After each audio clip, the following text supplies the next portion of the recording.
Hi friends, നിങ്ങളുടെ പേഴ്സൻ്റെ yesterday's night thoughts എന്തായിരുന്നു? എൻ്റെ പേഴ്സൻ്റെ യെസ്റ്റർഡേ നൈറ്റ് തോട്ട്സ് എന്താ?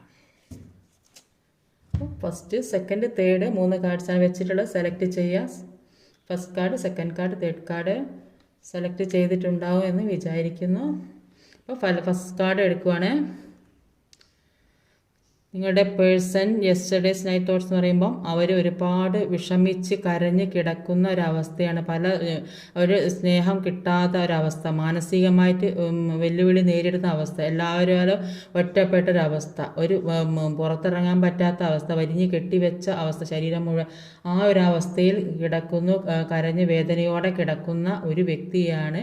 അപ്പോൾ അവർ നിങ്ങളെ ഓർത്ത് ഒരുപാട് വേദനിക്കുന്നു, ദുഃഖിക്കുന്നു, ആ ഒരു അവസ്ഥയിൽ കൂടെ പോകുന്ന ഒരു വ്യക്തിയാണ്. അതാണ് അവർ യെസ്റ്റർഡേസ് നൈറ്റ് തോട്ട്സ്. അവരുടെ സെക്കൻഡ് കാർഡ്, ഈ വ്യക്തി ഒരുപാട് സന്തോഷത്തിലാണ് കാണുന്നത്. സെക്കൻഡ് കാർഡ് സെലക്ട് ചെയ്തവരുടെ പേഴ്സൺ ഒരുപാട് സന്തോഷത്തിലാണ്. അവർക്കൊരു ഫുൾഫിൽമെൻ്റ് ആണ്. ഈ കാരണം അവർ എന്തൊക്കെയോ ആഗ്രഹിച്ച കാര്യങ്ങളൊക്കെ നിറവേറി, അതിൻ്റെ സന്തോഷം, മതിമറന്ന സന്തോഷമാണ്. അവർക്ക് ചിലപ്പോൾ ഒരു ജോലിയൊക്കെ കിട്ടിയിട്ടുണ്ടാകും, പുറത്തേക്കൊക്കെ വിദേശത്തേക്കൊക്കെ പോകാനുള്ളൊരു അവസരം വന്നിട്ടുണ്ടാവും.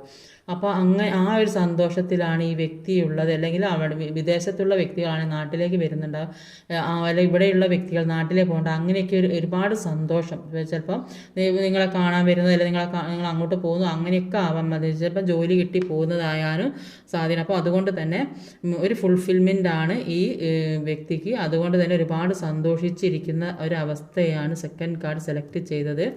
തേർഡ് കാർഡ്, ഈ വ്യക്തി പല ജീവിത സാഹചര്യങ്ങളെക്കുറിച്ചും ഇപ്പോൾ ഇതുവരെ ഉണ്ടായ പ്രശ്നങ്ങളിൽ നിന്ന് അവർ പല കാര്യങ്ങളും മനസ്സിലാക്കിക്കൊണ്ടിരിക്കുകയാണ്. എങ്ങനെ മുന്നോട്ട് പോകണം, ജീവിതം എങ്ങനെ, മുന്നോട്ടുള്ള ജീവിതത്തെക്കുറിച്ചും നിങ്ങൾ ഒരുമിച്ചുള്ള പഴയ കാര്യങ്ങളെക്കുറിച്ചൊക്കെ ചിന്തിച്ചു അവലോകനം ചെയ്ത് എന്താ ചെയ്യേണ്ടത്, ഇനി അങ്ങോട്ട് എന്താ ചെയ്യേണ്ടത്, പല കാര്യങ്ങളെക്കുറിച്ചും പഠിച്ചും മനസ്സിലാക്കി മുന്നോട്ടുള്ള ജീവിതത്തിലേക്ക് കടക്കാൻ ശ്രമിക്കണം എന്നുള്ള ഒരു ചിന്തയാണ്. അപ്പോൾ പഴയ തെറ്റുകളൊക്കെ തിരുത്താനും മുന്നോട്ടുള്ള ജീവിതം മനസ്സിലാക്കിയെടുക്കും, അങ്ങനെ ഒരു അവസ്ഥയിൽ കൂടെ പോകുന്ന ഒരു വ്യക്തിനെയാണ് കാണുന്നത്.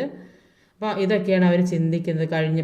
കഴിഞ്ഞ കാലങ്ങളെക്കുറിച്ചും മുന്നോട്ടുള്ള ജീവിതത്തെക്കുറിച്ചും നന്നായി വിശദമായിട്ട് പഠിച്ചിട്ട് അതിനനുസരിച്ച രീതിയിൽ മുന്നോട്ട് പോകണം എന്നാണ് അവരുടെ ചിന്ത.